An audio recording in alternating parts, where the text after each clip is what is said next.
I am Gabriel, 37 years old, and my sister-in-law just tried to stick me with an $800 bill for a dinner I didn't invite her to. Before I tell you how I turned the tables and taught her a lesson about the laws of physics and finance, let me know where you guys are watching from in the comments. I always like seeing how far these stories travel. Let me start by telling you something about myself. I am a logistics director. My entire life, my career, my sanity, it all revolves around capacity management. You cannot fit a 50-foot container onto a 40-foot chassis. It doesn't matter how much you want it to fit. It doesn't matter if you cry about it. It doesn't matter if you insist that the container is family. Physics does not negotiate, and neither do I. Tonight was supposed to be simple. Tonight was my son Leo's 10th birthday. Double digits. The big 10. If you're a parent or a grandparent, you know that 10 is the bridge between being a little kid and being a young man. It's a milestone. I wanted it to be perfect. I had planned this dinner with the precision of a military operation. I don't leave things to chance. I don't do ish. The guest list was curated. Me, my wife Sarah, Leo's 3 best friends from school, Sam, Mike, and Toby, their parents, 3 couples, and my own parents. That is 12 seats. 12 human beings. 12 place settings. I chose Luca's Italian Steakhouse.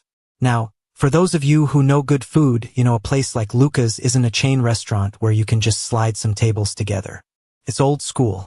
Mahogany wood, dim lighting, waiters in white jackets who scrape the crumbs off the table between courses. It's the kind of place where you make a reservation 3 weeks in advance. Which I did. I requested the alcove.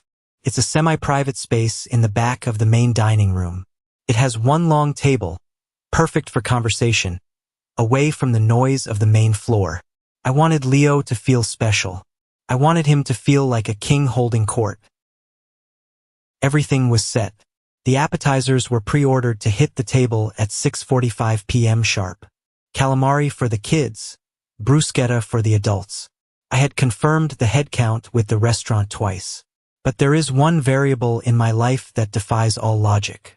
One variable that ignores capacity, budget, and common decency. My sister-in-law, Brenda. Brenda is 42 years old, and she is what people nowadays call the golden child. I call her a natural disaster. You know the type. She's the one who borrows money and calls it a gift when you ask for it back. She's the one who shows up to a potluck empty-handed and leaves with the biggest plate of leftovers. She believes the world owes her a living, and unfortunately, her parents, my in-laws, Robert and Susan, have spent 40 years convincing her she's right. I didn't invite Brenda. I didn't invite her husband, Todd. I didn't invite their 3 teenage kids. And I certainly didn't invite Brenda's best friend, Misty, or Misty's 2 toddlers who scream at a decibel level that can shatter glass. So, imagine my state of mind when I walked through the heavy wooden doors of Luca's at 6:30 p.m. I was adjusting my cufflinks, feeling good. I had my hand on Leo's shoulder. He was clutching a new Lego set I'd given him earlier, grinning that gap-toothed grin. Sarah looked beautiful, though I could feel her hand trembling slightly in mine. She always gets nervous before family gatherings, mostly because she knows her sister is a ticking time bomb. But I squeezed her hand. It's going to be fine, I told her. Brenda isn't coming. It's just us. Famous last words. I approached the host's stand. The maitre d', Marco, is a man I've known for 5 years. Usually, Marco possesses the calm demeanor of a bomb disposal expert. Nothing rattles him. He's seen spills, fights, and declined credit cards without blinking. But tonight, Marco looked pale. He looked like he was about to cut the wrong wire.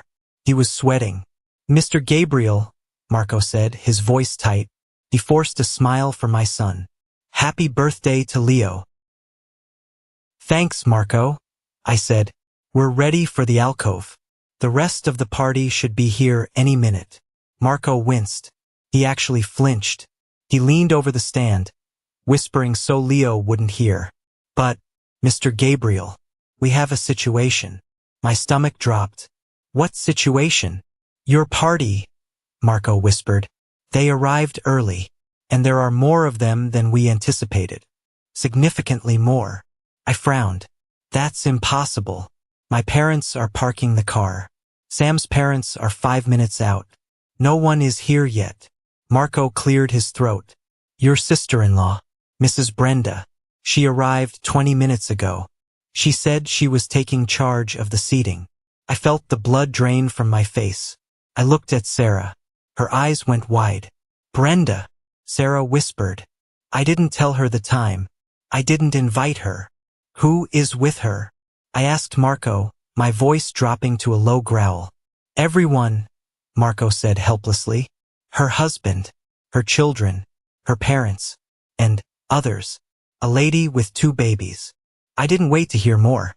I walked past the host stand, turned the corner into the main dining room, and stopped dead. My carefully reserved alcove, that sanctuary I had pictured for weeks, looked like a frat house cafeteria after a football game. The table for 12 was full, but it wasn't Leo's friends. Sitting at the head of the table, in the seat specifically reserved for the birthday boy, was Brenda. She was holding a wine glass, laughing loudly, her head thrown back. Next to her was Todd, looking like he was already 2 drinks deep. Next to them were their 3 teenagers, all on their phones, ignoring the world. And filling out the rest of the chairs were my in-laws, Robert and Susan, whom we had not invited because we wanted a stress-free night, and a woman I recognized as Misty, Brenda's high school friend, along with 2 toddlers who were currently banging silverware against the imported china plates. Clang, clang, clang.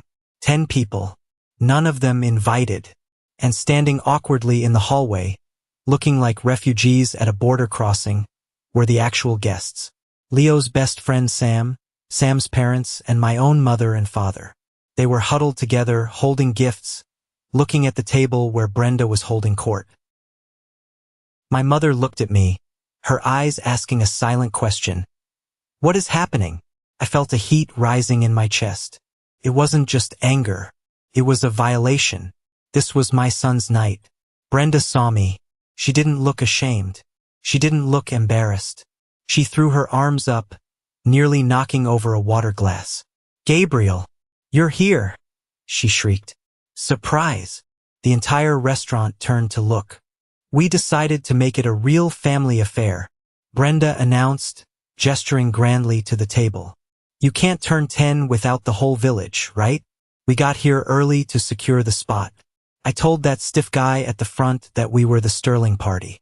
He tried to give us grief about numbers, but I told him to just squeeze in some extra chairs. I looked at the table. There was no room to squeeze in a napkin, let alone 10 more people. The alcove was designed for 12. There were 10 people sitting there, and their coats and bags were sprawled over the remaining 2 chairs. Brenda, I said, my voice low and level. Where is Leo going to sit? Oh, we'll figure it out. She waved a dismissive hand, reaching for the bread basket. She ripped off a piece of crusty bread and stuffed it in her mouth. The kids can squeeze into a booth or something.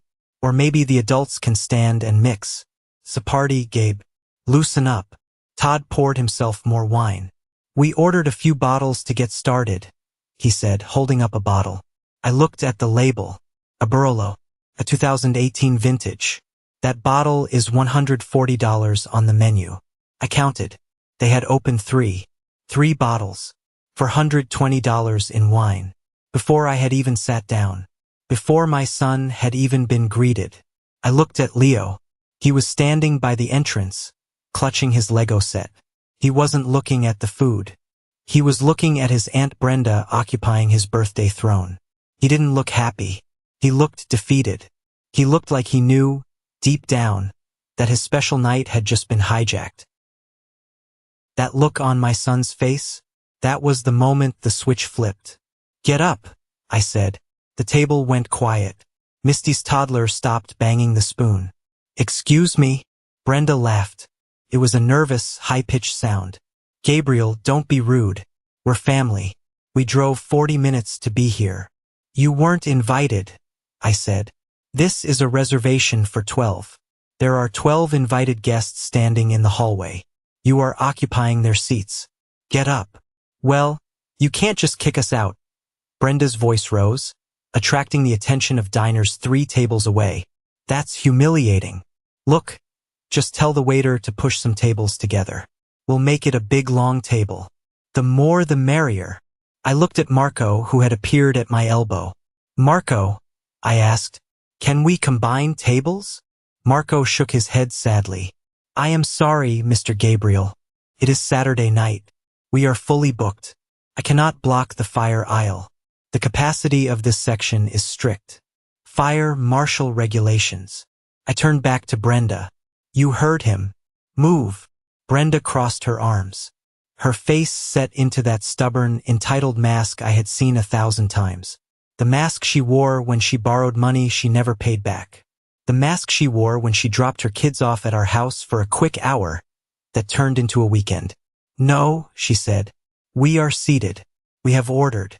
We are staying. If you want to be a terrible father and ruin Leo's birthday by making a scene, that's on you. But I am not moving my family. She picked up a menu. Now, I think I'll have the lobster risotto. I stood there for 3 seconds. In my line of work, you constantly assess liability and leverage. If I screamed, I lost. If I physically removed them, I went to jail. If I sent the invited guests away, I ruined my son's night and damaged my relationships with his friends' parents. But there was another option. The logistical pivot. I looked at Marco. I saw the panic in his eyes, but I also saw the respect. He knew me. He knew I didn't stiff people. He knew I was a man of my word. I put a hand on his shoulder and guided him a few steps away. Marco, I said softly, do you still have the executive room available in the back? The one with the AV equipment? The boardroom? Marco's eyes lit up. The boardroom? Yes, it is empty, but it is separated. It is very quiet. Perfect, I said. Move the Sterling birthday party, the real one, to the executive room. Set it up for 12. Move the flowers. Move the cake. And them? I tilted my head toward Brenda's circus. They seem comfortable, I said. Leave them exactly where they are. They are a separate party. Understood, Marco nodded. And the billing? This is the part where you need to pay attention. This is the moment I decided to let gravity do its work. I pulled my wallet out. I extracted my card. Not my personal debit card. My corporate black card. This card covers the party in the executive room, I said. The 12 guests I invited. No one else. Not a penny more. And table 4? Marco asked, glancing at the empty wine bottles Brenda and Todd were guzzling. Table 4 is an independent group, I said clearly. Treat them as walk-ins. Separate check. Do not authorize any charges to my card from that table. If they try to put it on my tab, you decline it. Is that clear? Marco smiled. It was a small, sharp smile. Very good, Mr. Gabriel. I will inform the server immediately. I walked back to the lobby. I gathered Leo, my wife, my parents, and the other families. Change of plans, I announced, putting on my best host smile. There was a mix-up with the main seating, but Marco has upgraded us to the private executive suite. Much more exclusive. Follow me. Leo's face lit up. A suite? Like for VIPs. A suite, I promised. Just for us. We bypassed the main dining room entirely. I led them down the side corridor, past the kitchen, into the quiet sanctuary of the back room. But before the door closed, I had to do one last thing. As we walked past the archway of the main dining room, Brenda spotted us leaving. Where are you going? She shouted, half rising from her chair. We found another table, I called back, cheerful and vague. You guys stay there. Enjoy the food. We'll catch up after dessert. Oh, great, Brenda yelled, sitting back down. She looked triumphant. She looked at Misty and laughed. See? I told you he'd handle it. Order the calamari for the table. I heard her scream to the waiter. And another bottle of that red. We love it. I saw her point aggressively at the menu. I saw her pouring another glass of the Barolo. She thought she had won. She thought she had bullied me into expanding the party, absorbing her intrusion into my budget like I always did. She thought the Bank of Gabriel was open for business. I closed the heavy oak doors of the executive room.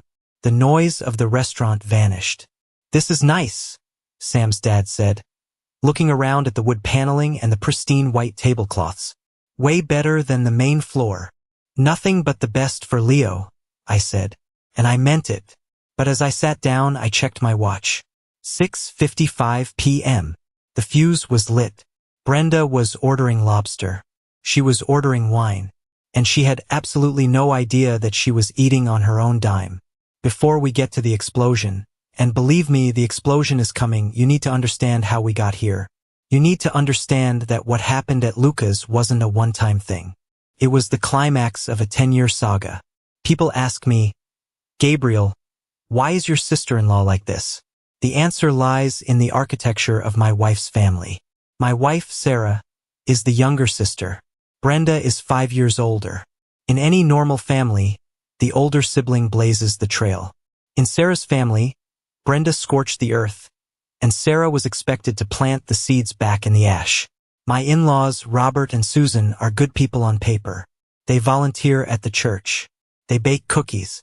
But they have a fatal flaw. They enable Brenda. They have created a monster by never, ever letting her face a consequence. When Brenda failed college, it was the professor's fault. When Brenda got fired from her marketing job, it was the boss's jealousy. When Brenda's first marriage fell apart, it was because the guy was too controlling, which, knowing Brenda, probably meant he asked her to stop spending their rent money on handbags. And then there's the money. My relationship with money is simple. I work hard, I invest, and I save. I grew up with a father who worked in a warehouse. I know the value of $1. I'm a silent partner in a few ventures now, including a small stake in the logistics firm that supplies half the restaurants in this city, but I don't flash it. I drive a 4-year-old truck. I wear sensible boots. Brenda drives a leased luxury SUV she can't afford. She wears designer labels that still have the tags tucked in so she can return them later. She lives for the image of wealth without the labor of it. Let me give you the receipts. I keep a spreadsheet. I'm not joking. It's titled The Brenda File. Exhibit A, Leo's 5th birthday. 5 years ago, Brenda promised to handle the entertainment. She said she found a great deal on a bounce house. "I'll book it, you just Venmo me the deposit," she said. I sent her $300. On the day of the party, no bounce house. A dozen 5-year-olds standing in the backyard, crying. When I called Brenda, she said, "Oh, the company canceled last minute. Can you believe it?" Later, I found out she never booked it. She used the $300 to pay a speeding ticket so her insurance wouldn't go up. Did I get the money back? No. My mother-in-law, Susan, told me, "Let it go, Gabriel." She was too embarrassed to tell you the truth. Don't make her feel worse. Exhibit B, the emergency car repair. Last year, Brenda called Sarah crying. Her car had broken down on the highway. She needed $500 for a new alternator or she couldn't get the kids to school. Sarah was in tears, begging me to help. "It's for the kids, Gabriel." I sent the money directly to Brenda. 2 days later, Brenda posts a photo on Instagram. She's at a spa with Misty. The caption, "Much needed self-care day. #blessed. When I confronted her, she said, "Oh, Todd fixed the car himself, so we saved the money. I thought you wanted me to be happy." That was the moment I stopped giving cash. I told Sarah, never again, but the pressure never stopped. My in-laws constantly drop hints. "Gabriel, you just got that promotion. Brenda is struggling with the mortgage. Maybe you could help them refinance." Or, "Gabriel, you guys are going to Disney? It's a shame Brenda's kids have never been. Maybe if you all shared a villa, it would be affordable for them." Translation: you pay for the villa, they crash in the spare rooms. This entitlement has bled into everything. They view my bank account as a family resource. They view my patience as an infinite renewable energy source. Which brings us back to tonight. The reason I was so militant about the reservation was that I knew Brenda was sniffing around. 2 weeks ago, Sarah was on the phone with her mother. I heard Sarah say, "Yes, Mom, we're doing Luca's for Leo's 10th. It's his favorite." I signaled to Sarah to stop talking, but it was too late. The intel had been leaked. I knew Susan would tell Brenda, and I knew Brenda would see this as an opportunity. See, Brenda loves to play the rich aunt role without spending a dime. She loves to show off to her friends like Misty. Oh, we're having dinner at Luca's. My brother-in-law is taking us. We're very close. She brought Misty tonight not because Misty likes Italian food, but because Brenda wanted an audience. She wanted to sit at the table, order the expensive wine, and have Misty think, wow, Brenda really has it made. She was banking on my social awkwardness. She was banking on the fact that I wouldn't cause a scene in a nice restaurant. She was banking on the fact that I love my wife and wouldn't want to upset her parents. She was right about one thing. I hate causing a scene. But she was wrong about the rest. She forgot that I am a man of logistics. And in logistics, when a route is blocked, you don't crash into the barricade. You reroute. Sitting in the executive room, watching Leo laugh with his friends, I felt a strange sense of calm. The appetizers arrived. Bruschetta with fresh basil and tomatoes. Fried mozzarella. The kids were happy. Sarah was relaxing, sipping her Pinot Grigio. This room is amazing, Gabe, my dad said, looking at the vintage photos of the city on the walls. How did you swing this? Just lucky, I said, winking at Leo. Marco likes us. I didn't tell them about the war brewing 40 feet away. I didn't tell them that at table 4, Brenda was currently ordering a seafood tower. I knew this because my phone buzzed. It was a text from Marco. Marco, Sir, table 4 has ordered the Grand Plateau. $180. And another bottle of Barolo. And the tomahawk ribeye for the gentleman. Should I intervene? I looked at the text. A tomahawk ribeye is a market price item. Usually runs about $120. It's a giant steak with the bones sticking out like a caveman club. Todd ordered that. Of course he did. I typed back, me. Do not intervene. Let them order whatever they want. Just make sure the check is separate. And bring us the calamari. I put my phone down. Sarah touched my arm. Is everything okay? I looked at her. I loved this woman. But for 10 years, she had been a hostage to her sister's drama. Tonight I was going to set her free. Not by fighting, but by letting the truth land with the weight of an anvil. Everything is perfect, I said. Leo is having the best birthday of his life. And he was. The waiters in the executive room were attentive. They treated Leo like a prince. They brought him a kitty cocktail with 3 cherries. They laughed at his jokes. Meanwhile, I could only imagine the scene at table 4. The gluttony, the arrogance, the cheers to us, toasts. Brenda was probably taking selfies with the Lobster, tagging me in them, captioning it, family dinner. She was eating my food. She was drinking my wine. She was celebrating her victory over me. She didn't know that she wasn't eating a meal. She was eating a loan application that had already been denied. The main courses arrived for us. Filet mignon for me, spaghetti for the kids, salmon for my mom. It was delicious. The conversation flowed. We talked about Sam's soccer game. We talked about Leo's grades. It was the peaceful, respectful family gathering I had always dreamed of. And the entire time, the clock was ticking. Tick, tick, tick.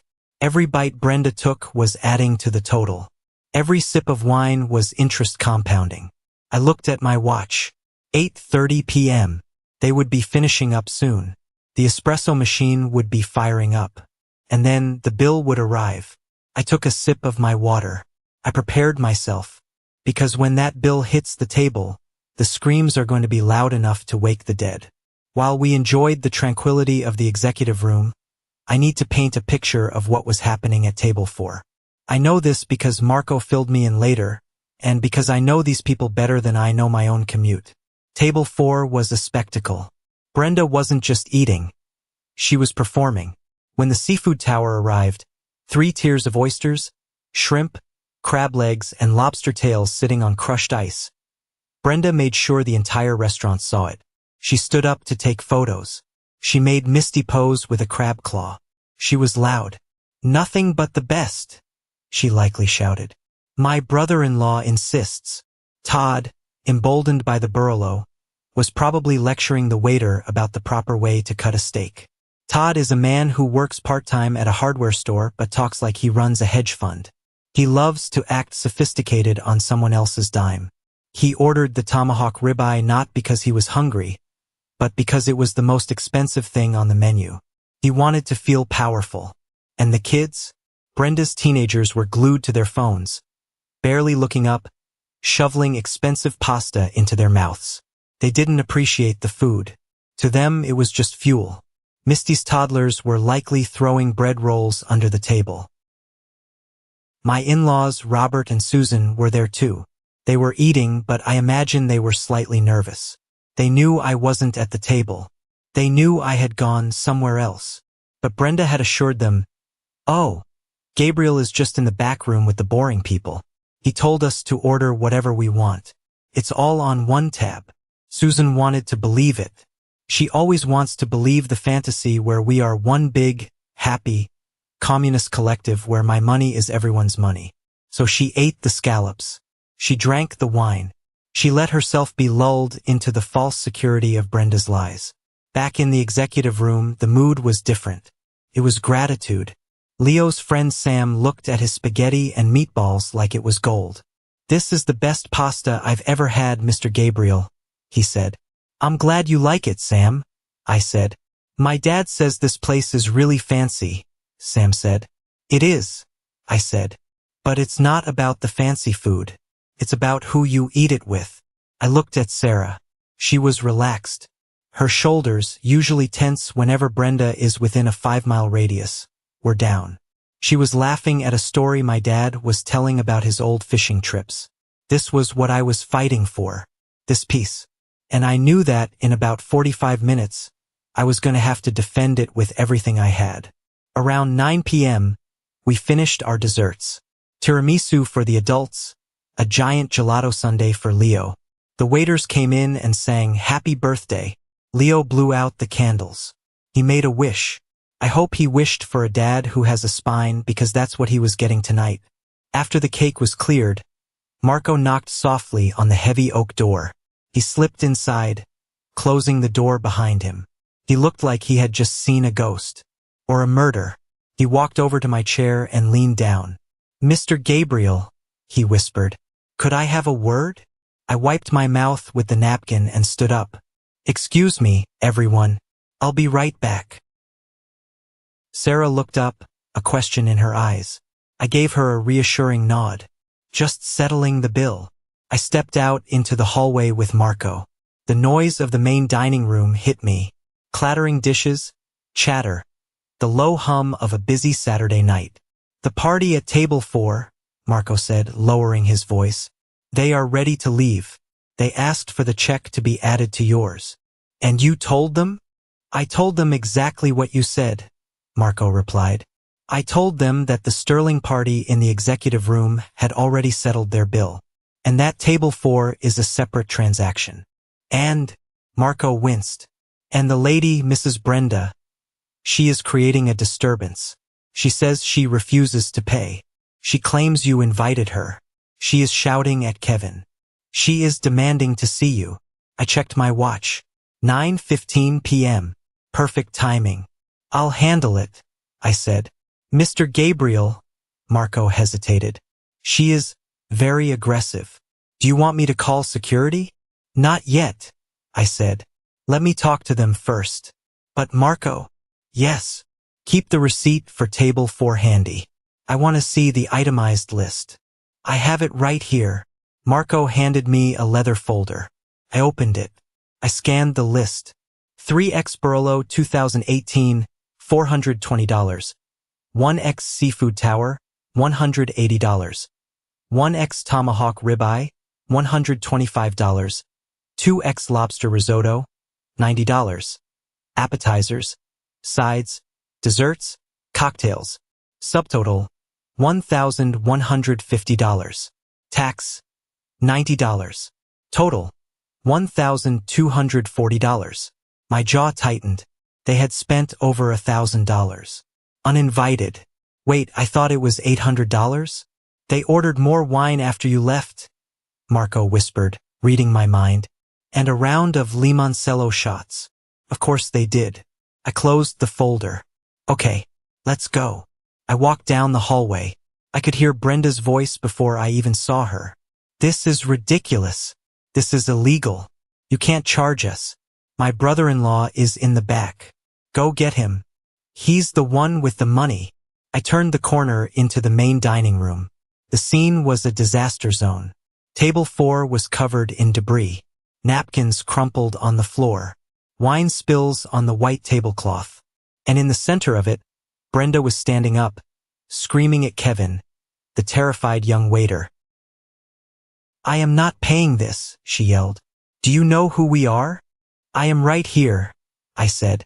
My voice wasn't loud, but it cut through the noise. Brenda spun around. Her face was flushed red from the wine and the rage. Her lipstick was smeared. She looked like a messy, angry toddler. Gabriel, she hissed. What the hell is this? This idiot waiter brought us a bill. A bill for $1,200. She threw her hand toward the waiter like he was garbage. He says you paid for your table but not ours. Brenda shouted. Fix this. Put your card down. We are ready to go. The entire restaurant was watching. The couple at table 5 had stopped eating their pasta.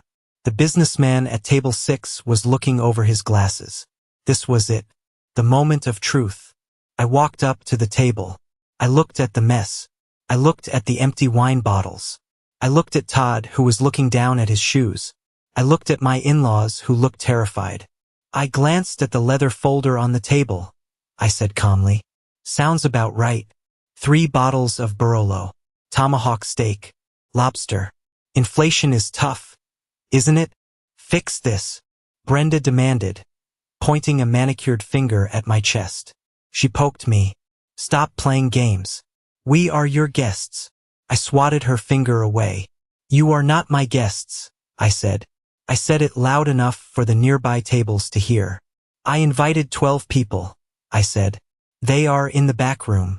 You brought 10 uninvited people, hijacked a reserved table, and ordered without looking at the prices because you assumed I was a doormat.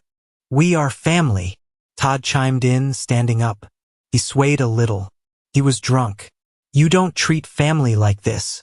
Family asks, I said, looking Todd dead in the eye. Parasites invade. Gasps from the nearby tables. Brenda's eyes bulged. How dare you? I don't have $1,200. Gabriel, we can't pay this. Then you shouldn't have ordered the tomahawk ribeye, I said, pointing to the bone on Todd's plate. That's a market price item. Usually runs about $120. I thought it was a set menu, Todd stammered. Like, included. It was, I said. For my guests. You weren't part of the set. Brenda looked around the room. She saw the reality closing in. She saw the manager standing by the kitchen with his arms crossed. She saw the other diners judging her. She switched tactics. The anger vanished, replaced by the manipulative tears. David, Gabriel, please. She dropped her voice to a whisper. She grabbed my arm. Don't do this. Not in front of the kids. Not in front of Mom and Dad. Just pay it. I'll pay you back next week. I promise. I looked at her hand on my arm. Pay me back next week? I repeated. I laughed. It was a cold, dry sound. Brenda, you still owe me $300 for the bounce house from Leo's 5th birthday. You owe me $500 for the emergency car repair last year. You owe me for the vacation rental deposit you forgot to send. I have a spreadsheet. Do you want to see it? She froze. I'm begging you, she said. Tears were forming now. Real panic. My credit cards. They're maxed out. Todd's debit card won't work. We can't pay this. I can't help you, I said. My bill is settled. This is between you and the restaurant. I turned to Marco. Was the service at this table adequate? We tried our best, Marco said, eyeing the mess. Then I suggest you add the mandatory 20% gratuity for large parties, I said loud and clear. Kevin worked hard dealing with this. David, Brenda screamed after me as I turned to walk away. If you walk out that door, we are done. Do Do you hear me? I will never speak to you again. I stopped. I turned back one last time. Is that a promise? I asked. Can I get that in writing? I walked away. I didn't look back. But I heard the commotion starting. I heard Marco asking for a credit card. I heard Brenda crying. I heard Todd yelling into his phone, probably trying to call a bank that wasn't open. I went back to the executive room. I took a deep breath. I put my smile back on. I opened the door. Who's ready for presents? I asked. Now, there is a piece of information I haven't told you yet. A piece of information that Brenda doesn't know. My in-laws don't know. Even Sarah only knows the half of it. Brenda called me rich because she thinks I have a good salary. She thinks I'm a corporate stooge who got lucky. She doesn't know that 5 years ago, I didn't just get a promotion. I bought in. My logistics company, Sterling Logistics, isn't just my employer. I own 15% of it. And one of our biggest clients? The restaurant group that owns Luca's. We handle their supply chain. We import their wine. We deliver their steaks. Marco knows this. The owner knows this. That's why Marco was so terrified when he saw the chaos. He wasn't just worried about a customer. He was worried about a partner. When I handed Marco my card earlier, it wasn't just a credit card. It was a corporate account that flags me as a Tier 1 VIP. I could have comped Brenda's meal. I have the authority to sign off on a business development expense. I could have waved my hand and made the $1,200 disappear. But I chose not to. Back in the executive room, Leo was opening his gifts. He got a drone from Sam. He got a science kit from my parents. He was beaming. This is the best night ever, Dad, he yelled. I looked at him. I'm glad, buddy. Sarah came up to me. She whispered, Did you pay it? She assumed I had paid Brenda's bill. She assumed I had done what I always do. Clean up the mess to keep the peace. I looked at my wife. I decided to tell her the truth right then and there. No, I said. I didn't. Sarah's eyes widened. What? Gabriel, they don't have money. What will happen? They will figure it out, I said. They are adults. Todd is 45 years old. Brenda is 42. If they can order $100 steak, they can figure out how to pay for it. But Mom and Dad, your parents are part of the problem, Sarah, I said gently. They are sitting there drinking wine they can't afford because they think I'm a safety net. Tonight, the net is gone. Sarah looked torn. She looked at the door. For a second, I thought she was going to run out there and hand them her own credit card. But then she looked at Leo. She looked at how happy he was, completely oblivious to the toxicity just a few walls away. She took a breath. Okay, she said. Okay. It was a small word, but it was a massive victory. We finished the party at 9:45 p.m. Now, the logistical challenge was extraction. How do I get 12 people out of the restaurant without walking past the crime scene at table 4? I flagged Marco down again. Is there a back exit? Through the kitchen, Marco said. It leads to the staff parking lot. I can have the valets bring your cars around to the back alley. Do it, I said. We led the group through the kitchen. The kids thought it was an adventure. Wow, look at the giant stove, Leo shouted. The chefs waved at us. We stepped out into the cool night air of the back alley. The valet was there with our cars. As I was buckling Leo into the back seat, I heard faint shouting coming from the front of the restaurant. It was Brenda. I could hear her screeching voice echoing off the brick walls. This is theft. I'm calling my lawyer. Brenda doesn't have a lawyer. She has a friend who is a paralegal. My mother-in-law, Susan, came up to my window before getting into her own car. She looked shaken. Gabriel, she said, we didn't know.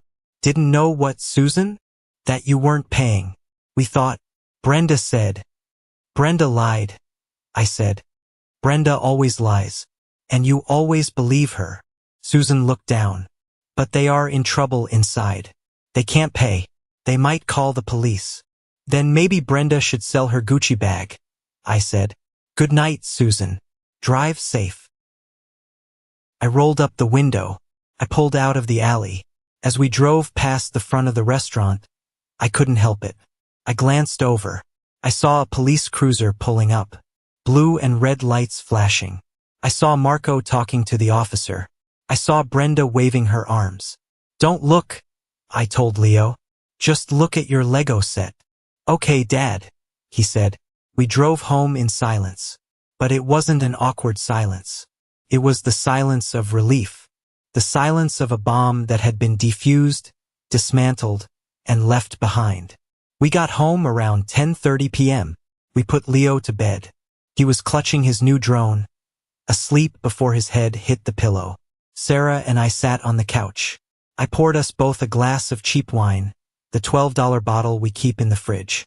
Tasted better than any Barolo I've ever had. "So," Sarah said. "The police." "I saw lights," I admitted. Sarah's phone had been buzzing for the last hour. She had turned it over. Now she flipped it up. 42 missed calls, she said. "Brenda, Mom, Todd, Misty." "Don't answer," I said. She stared at the screen. A text message popped up from Brenda.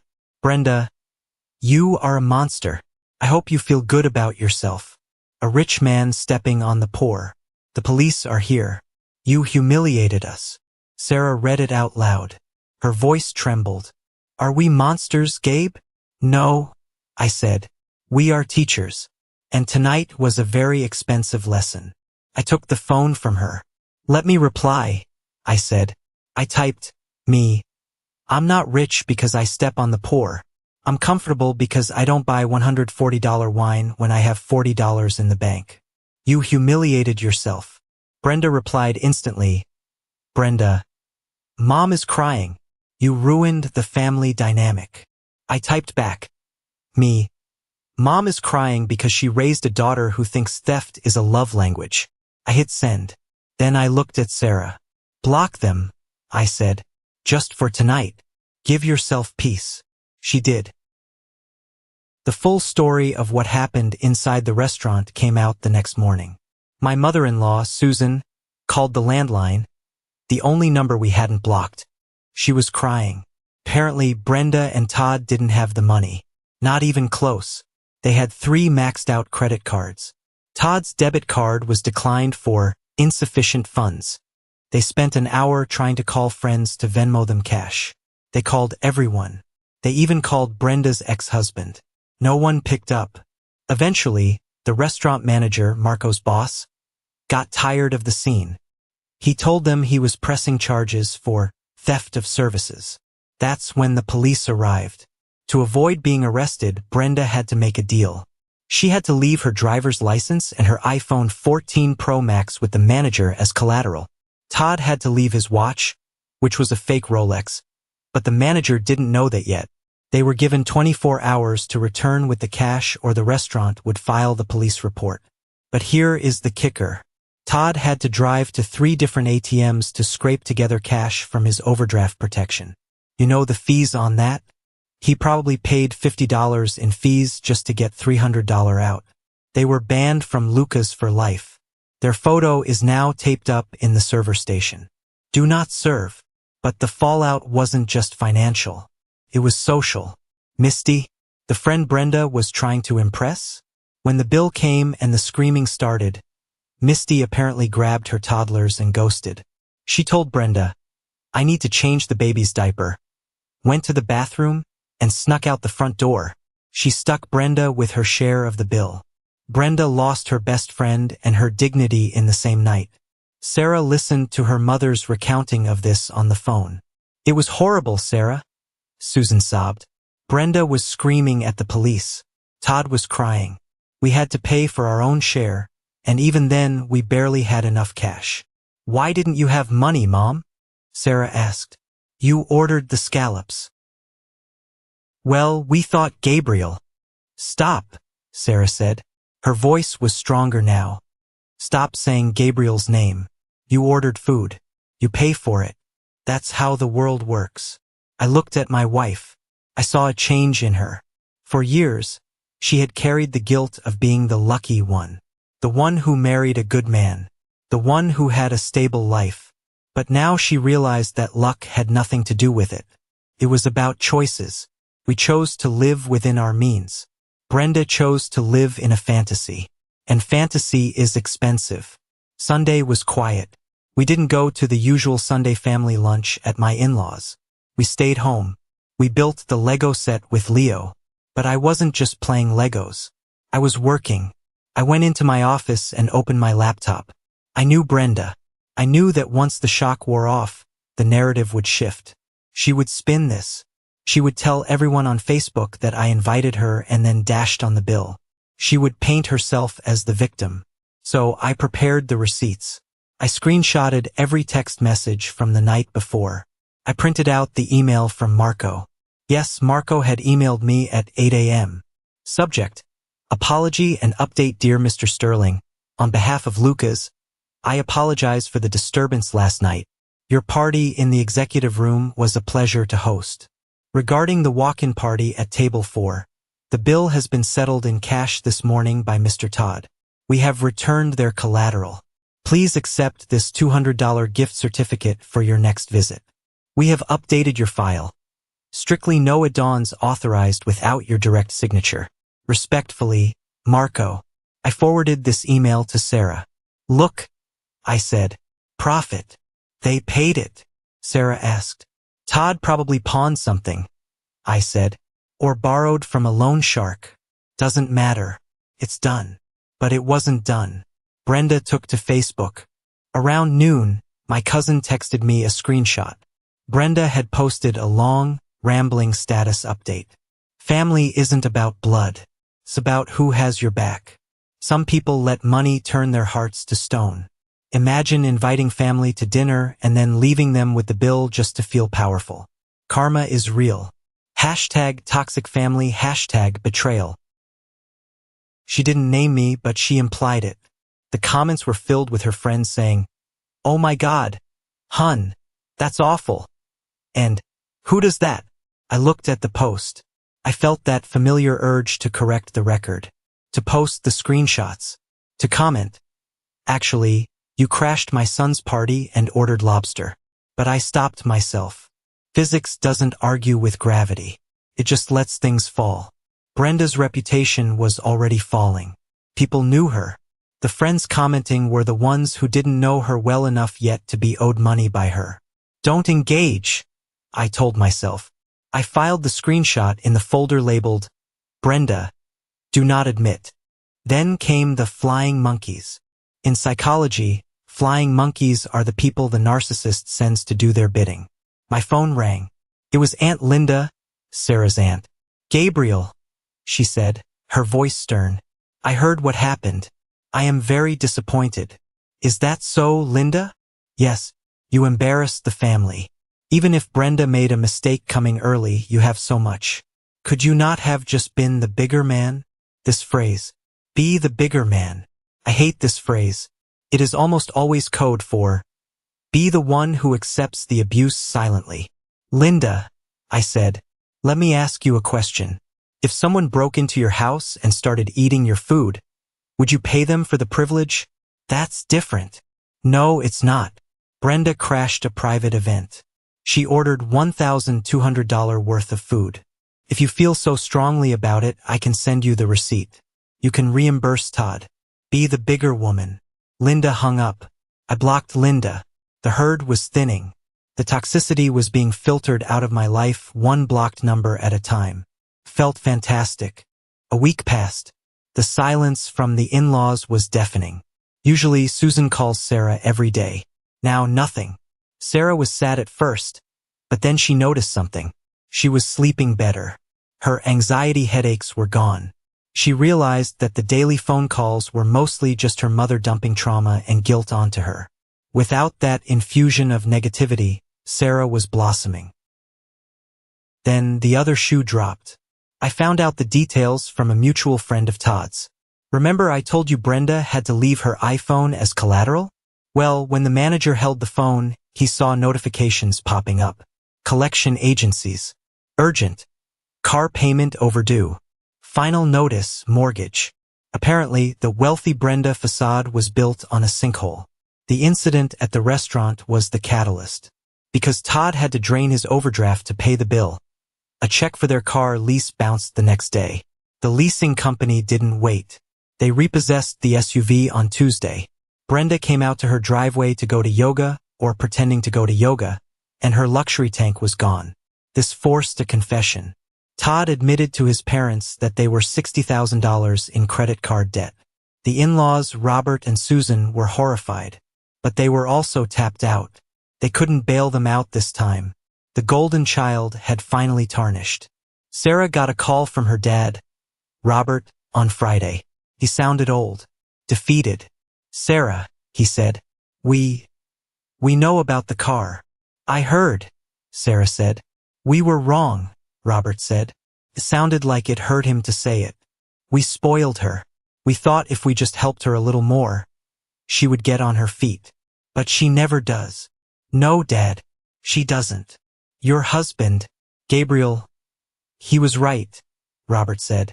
"It was harsh, but maybe it was necessary." Sarah cried after that call, but they were tears of relief. The spell was broken. She looked at me.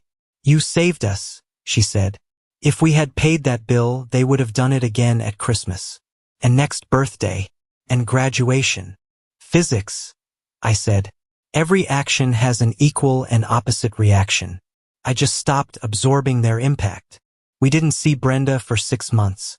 The next time we saw her was at a Thanksgiving gathering, which we hosted, on our terms. She arrived in a used Honda Civic. She wore jeans, not designer slacks. She was quiet. She didn't apologize to me. Brenda is incapable of apology. But she didn't demand anything either. She ate her turkey, complimented the chef, and left early. She looked smaller, but she also looked real. For the first time, she was living in reality. Todd shook my hand at the door. "Good to see you, Gabe," he said. He looked tired. He was working overtime at the hardware store now. But there was a new respect in his eyes. He knew I saw him, and he knew I wasn't a mark anymore. So here we are. It's been a year since the incident at Luca's. Leo is 11 now. We went back to Luca's for his 11th birthday. Just the 3 of us. Marco greeted us like royalty. We sat in the alcove. It was peaceful. I looked at the menu. The Barolo is now $150. Inflation really is tough. I ordered a glass of the house red. It was delicious. People ask me if I regret it. If I regret humiliating my family in public. If I regret causing my sister-in-law to lose her car, indirectly. I think about it. And then I think about the $800. Or rather, the $1,240. That money is currently sitting in a $529 college savings plan for Leo. It is growing. It is gathering interest. Instead of being turned into literal crap by Brenda and Todd, that money is going to send my son to university. It is going to buy him books. It is going to buy him a future. I realized something that night. Being generous to toxic people isn't generosity. It's funding their delusion. It's paying for the bricks they use to build their own prisons. By cutting Brenda off, I didn't just save my money. I might have actually saved her marriage. They were forced to face their finances. They are in debt counseling now. They are struggling, yes, but they are struggling with the truth, not drowning in a lie. Sometimes the best gift you can give yourself is a boundary. And sometimes the best gift you can give a narcissist is a no. A loud, public, unyielding no. My name is Gabriel. I'm a logistics director. And I can tell you this. You cannot fit a lifestyle of champagne onto a budget of beer. And you certainly cannot fit it on my tab. This is the moment that changed everything. When I walked out of that restaurant, leaving Brenda screaming at the waiter, I felt a weight lift off my shoulders that I had been carrying for 10 years. I finally took back control of my life, my finances, and my family's peace. Thank you so much for listening to my story. You have no idea how much it means to me to share this with you. I hope this story reached you. I hope it gave you a little bit of courage to draw your own lines in the sand. Have you ever had a family member try to take advantage of you like this? Did you pay up to keep the peace? Or did you stand your ground? Tell me your story in the comments. I read them all. And please, if you enjoyed this ride, hit that like button and subscribe.